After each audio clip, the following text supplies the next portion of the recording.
Hello students, हम लोग जल में घुलनशील विटामिन की श्रृंखला कर रहे हैं।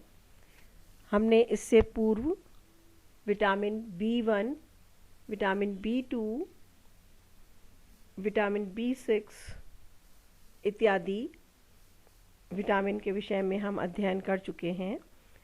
जल में घुलनशील विटामिन की श्रृंखला में अगला विटामिन हम लेंगे विटामिन B12। विटामिन B12 को कोबाल अमीन के नाम से भी जानते हैं।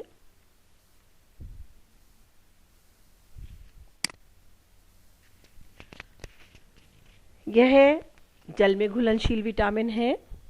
आप सब लोग समझ ही गए हैं इस बात को कि अभी हम जल में घुलनशील विटामिन कर रहे हैं। जल में घुलनशील विटामिन में भी ये इकलौता ऐसा विटामिन है जिसमें कोबाल्ट धातु पाई जाती है। इसमें 4% कोबाल्ट धातु पाई जाती है और इसीलिए इसका नाम कोबालामीन है। ये धूप के प्रति अस्थिर होता है, मतलब धूप में अगर इसको पानी का घोल धूप में रख दिया जाए तो ये नष्ट हो जाता है, तो इसलिए हम कहते हैं कि ये धूप के प्रति अस्थिर है। विटामिन सी के साथ मिलाने पर इसके नष्ट होने की गति मंद हो जाती है, तो अगर इसको प्रिजर्व करना हो तो विटामिन सी के साथ मिलाया जा सकता है। ये हमारे शरीर के लिए एक बहुत ही महत्वपूर्ण, बहुत आवश्यक विटामिन है, क्योंकि हमारे शरीर की प्रत्येक कोशिका के सुचारू, ये हमारे कोशिकाओं के अंदर जो डीएनए होता है बच्चों, ये डीएनए के निर्माण के लिए, उसके सही ढंग से कार्य करने के लिए जिम्मेदार होता है। तो हमारे शरीर की क्योंकि प्रत्येक कोशिका में डीएनए होता है, तो उसके सही ढंग से कार्य करने के लिए विटामिन B12 अति आवश्यक विटामिन है। और हम शाकाहारी लोग जो हैं उनमें अक्सर इस विटामिन की कमी पाई जाती है, क्योंकि ये आहार तत्वों में पर्याप्त मात्रा में उपलब्ध नहीं होता है, और उसमें भी जो शाकाहारी हमारे स्रोत हैं उसके अंदर ये पर्याप्त मात्रा में नहीं होता है। तो ये हमारे यहाँ बहुत ही कॉमन इस विटामिन की डेफिशिएंसी पाई जाती है। अब इसके कार्य अगर हम देखें तो जैसा कि मैं आपको बता रही हूँ कि ये विटामिन जो है इसके ये बहुत ही आवश्यक विटामिन है हमारे शरीर के लिए। इसके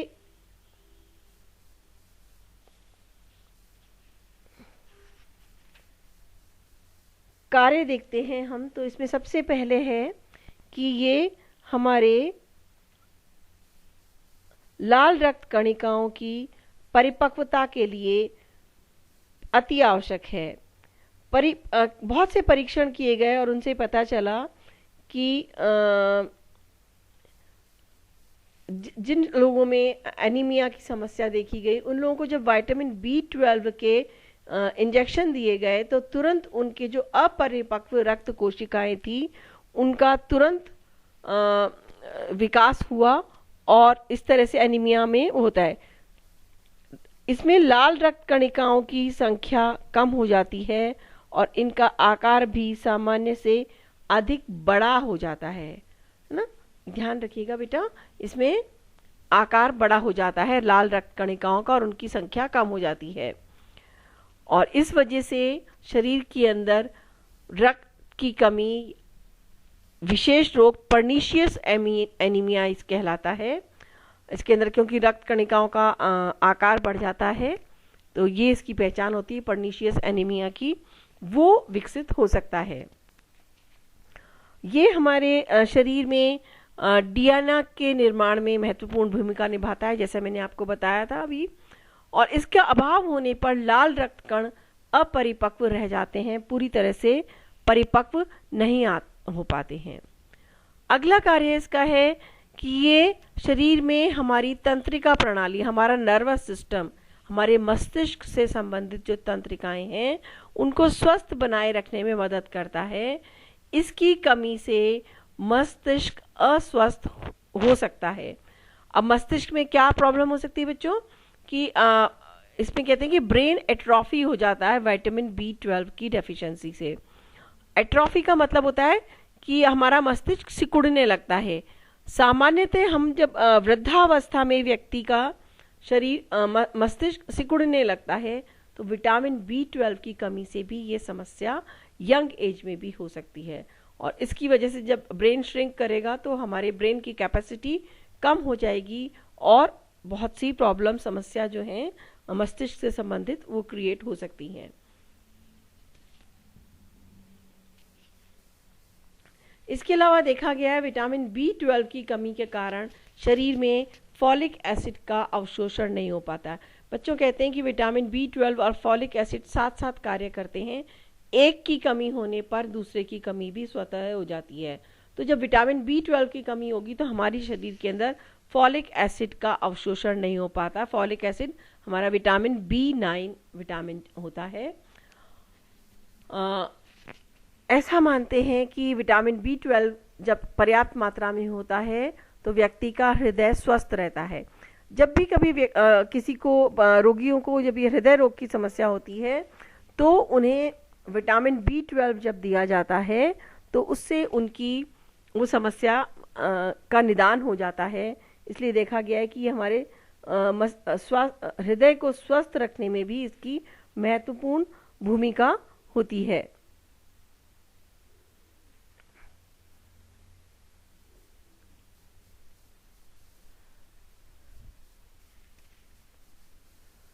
ये हमारे कर्क रोग जिसको कहते हैं, कैंसर और अल्जाइमर जैसी, अल्जाइमर मतलब मस्तिष्क में बेटा अल्जाइमर जो होता है स्मरण शक्ति का लोप हो जाता है, व्यक्ति की बिल्कुल स्मरण शक्ति खत्म हो जाती है, वो लोगों को पहचानना तक बंद कर देता है, अपने परिवार वालों को भी नहीं पहचानता।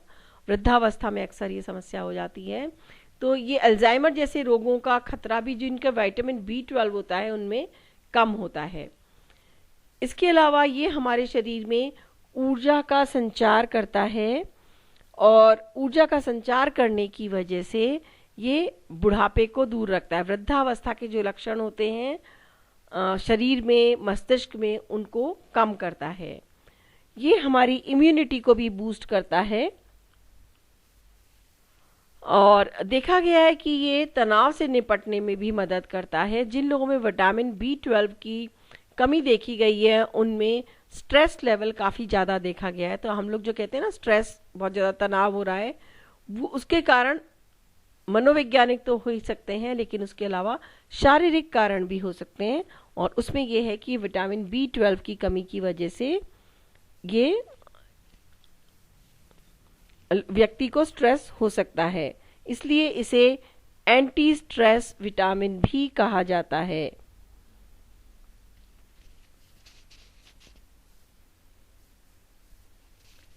अब इसके कमी के कारण क्या हो सकते हैं बच्चों? इसके कमी के कारण सबसे पहला है जेनेटिक रीजन, अनुवांशिकता, जन्मजात हो सकती है किसी की वजह से, किसी में जन्मजात ऐसी कोई विकृति हो सकती है जिसकी वजह से विटामिन B12 का अवशोषण नहीं हो पा रहा हो। आंतों की कोई भी प्रकार की सर्जरी, शल्य चिकित्सा की गई, क्योंकि विटामिन B12 का अवशोषण जो है ये हमारी आंतों के द्वारा ही होता है और इसका बहुत थोड़ा सा अंश जो होता है लिवर में संग्रहित रहता है। तो अगर आंतों की कोई भी सर्जरी होती है तो वहाँ से अवशोषण का कार्य नहीं हो पाता, तब विटामिन B12 की कमी हो सकती है।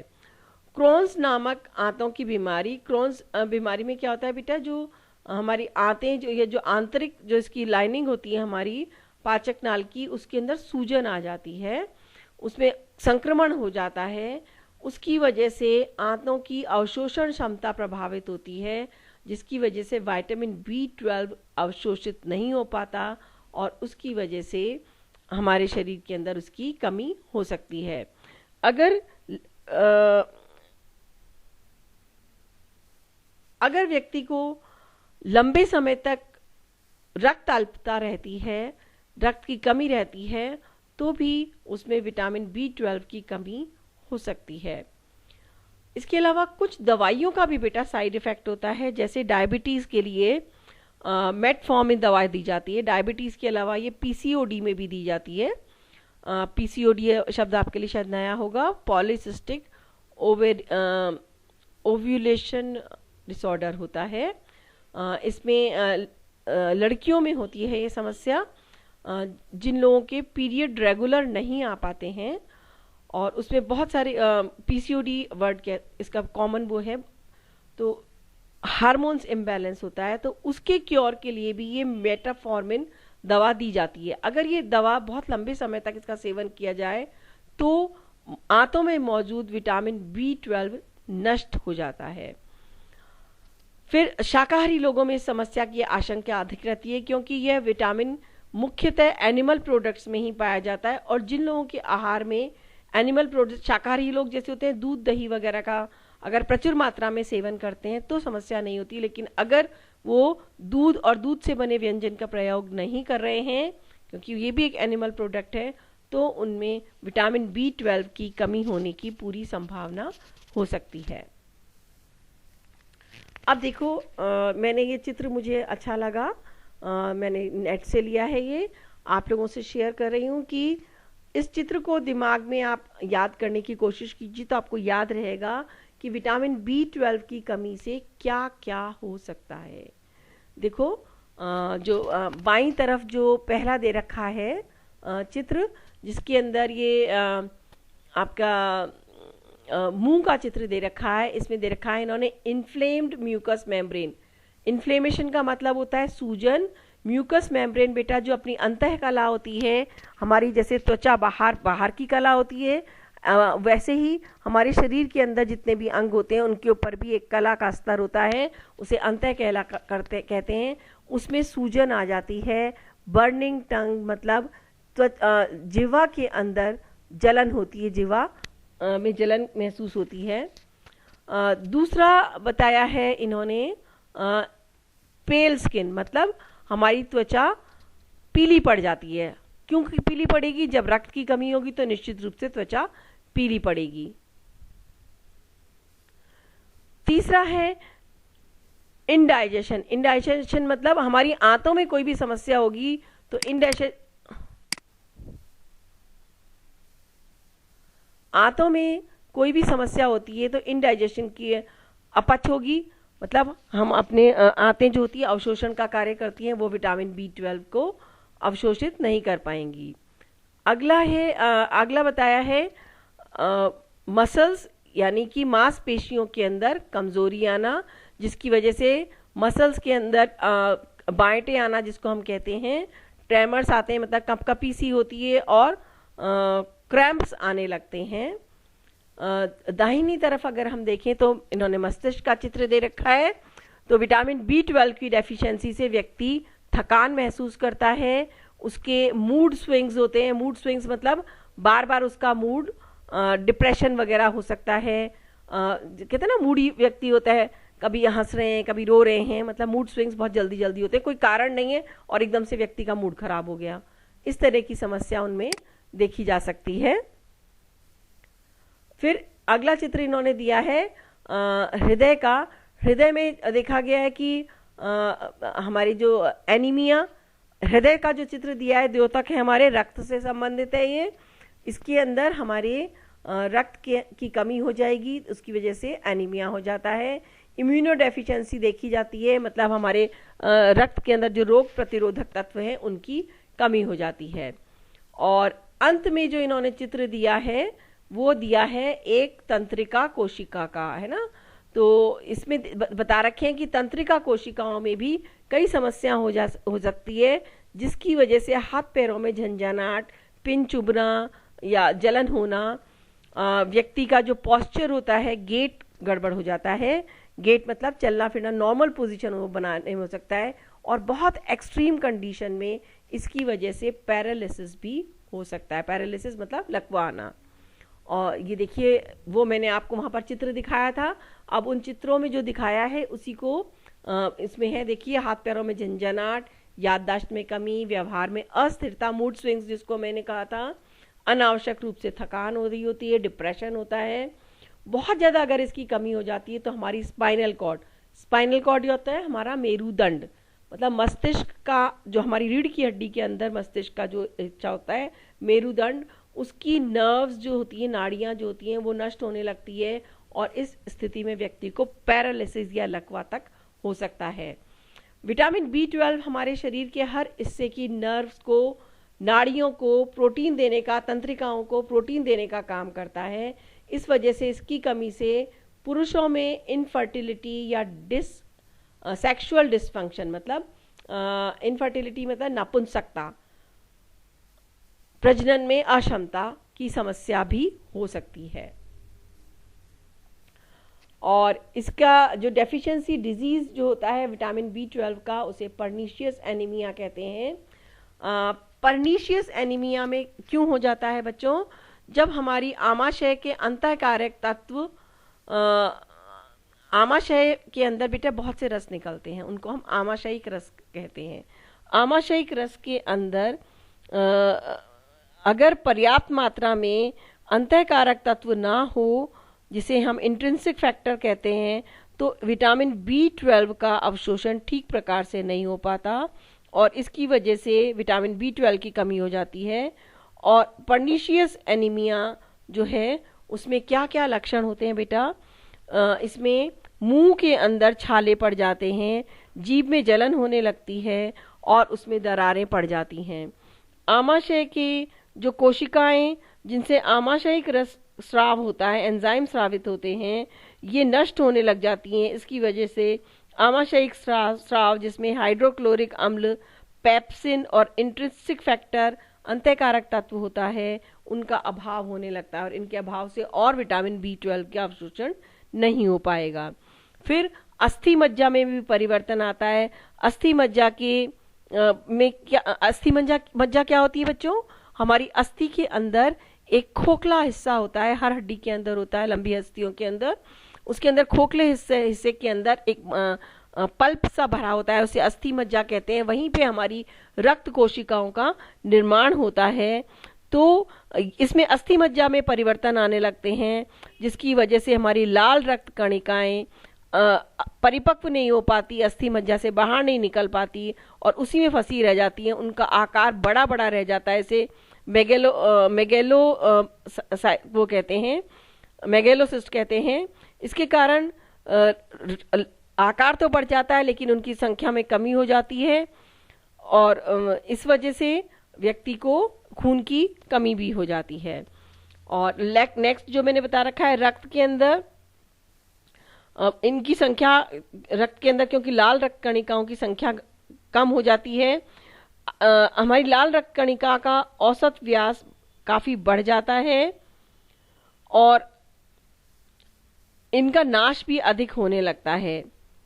और हमारे रक्त के अंदर पित्त को रंग प्रदान करने वाला पित्त वर्णक बिलीरुबिन अधिक हो जाता है। बिलीरुबिन जो होता है बेटा, वो पीले रंग का होता है और जब इसकी मात्रा हमारे रक्त में बढ़ जाएगी तो पीलिया रोग हो जाता है। इसी वजह से हमारी त्वचा का रंग भी पीला पड़ जाता है। हीमोग्लोबिन जो है उसका की मात्रा, जब लाल रक्त कणिकाओं की मात्रा कम होगी तो लाल रक्त कणिकाओं के अंदर हीमोग्लोबिन होता है, उसकी मात्रा भी कम हो जाती है।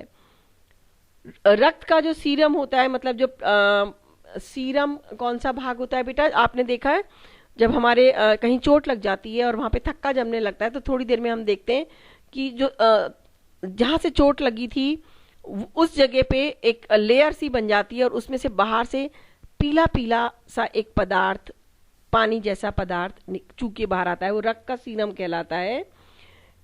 रक्त सीरम जो है इसमें सामान्य लोगों में स्वतंत्र तथा बंधा हुआ विटामिन B12 होता है, लेकिन जब पर्नीशियस एनीमिया हो जाता है तो उनकी इसमें सीरम में भी विटामिन B12 की मात्रा घट जाती है।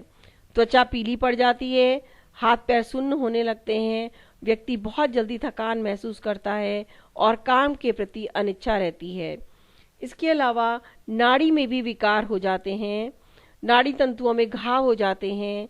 सुषुम्ना नाड़ी या मेरुदंड के जो श्वेत पदार्थ है उसके बाह्य आवरण का नाश होने लगता है, जिससे नर्व से संबंधित रोग उत्पन्न हो जाते हैं, जैसे व्यग्रता, मतलब व्यक्ति बेचैन रहता है, चिड़चिड़ापन, भूख में कमी, चक्कर आना, सिर में दर्द, मानसिक तनाव आदि ये सारी समस्याएं हो सकती हैं। ये सारे पर्नीशियस एनीमिया के लक्षण हैं बच्चों। अब विटामिन B12 के स्रोत कौन कौन से हैं, मैंने इसको दो भागों में बांट दिया, शाकाहारी स्रोत और मांसाहारी स्रोत। शाकाहारी स्रोत में देखिए ये भी प्राणी वाले स्रोत हैं सारे, दूध, दही, पनीर, दूध से बने हुए जितनी भी चीजें हैं उसमें मिलता है। इसके अलावा सोयाबीन में भी कुछ मात्रा में मिलता है। सोया मिल्क, सोयाबीन का जो दूध निकाला जाता है उसे सोया मिल्क कहते हैं हम। इसके लिए सोयाबीन को भिगो दिया जाता है, भिगो के जब उसको पीस कर उसका रस निकाला जाता है उसे सोया मिल्क कहते हैं बेटा। इसकी प्रोसेसिंग होती है तब ये पीने लायक होता है। और टोफू, इसी सोयाबीन मिल्क से बनाया हुआ पनीर जो होता है उसे हम टोफू कहते हैं। तो टोफू में भी ये कुछ होता है। इसके अलावा विटामिन B12 क्योंकि मिट्टी के अंदर पाया जाता है, इसलिए जमीन के भीतर जो सब्जियां उगती हैं उनमें भी थोड़ा अंश इनका होता है। जितनी भी अपनी कंद मूल वाली सब्जियां होती हैं उसमें इसका थोड़ा सा अंश होता है। और मांसाहारी लोगों को इसमें कोई समस्या नहीं होती क्योंकि अंडा, मछली, मीट, चिकन, सब में ये विटामिन B12 भरपूर मात्रा में होता है। अब इसकी दैनिक आवश्यकता, जैसे मैं आपको सभी उसकी देती हूँ, विटामिन की मैंने आपको दी है, तो यहाँ पर ये नोट कर लीजिएगा और इसको याद करना है। विटामिन B12 ये हमारे को ICMR के द्वारा 2000 में दिए गए मानक हैं, 2010 में दिए गए मानक है, सॉरी बच्चों। और ये आपका स्त्री पुरुष सबका अलग अलग दे रखा है, आप इसको नोट कर लीजिएगा। ओके बच्चों, यहाँ पर विटामिन B12 से संबंधित हमारा चैप्टर पूर्ण होता है। अगली कक्षा में हम फिर अगले टॉपिक पे बात करेंगे। आप लोग इस वीडियो को देखिए, इसके साथ जो PDF नोट्स में भेज रही हूँ उनको पढ़िएगा। और कोई भी समस्या हो तो आप मुझे मेरे पर्सनल नंबर पे व्हाट्सएप कर सकते हैं। वीडियो को देखने के बाद में नीचे कमेंट बॉक्स के अंदर अपना नाम, सरनेम, कक्षा, सेक्शन सब लिख दीजिएगा जिससे मैं आपकी अटेंडेंस मार्क कर सकूं। बहुत कम बच्चों की अटेंडेंस मार्क हो रही है बच्चों, हो सकता है आपका इसी के बेसिस पे अटेंडेंस दी जाए आपको, और आपको फिर आप वंचित ना रह जाएं पेपर देने से, इसलिए ज़रूर लिखिएगा। इस चैनल को सब्सक्राइब अभी तक नहीं किया हो तो कर दीजिएगा, जैसे ही नया वीडियो अपलोड होगा आपके पास तुरंत सूचना आ जाएगी। और जो मैं आपको असाइनमेंट दूंगी आप उसको भी ज़रूर करिएगा जिससे मुझे पता चल जाए कि आपको ये समझ में आया है अथवा नहीं। ओके बच्चों, बाय।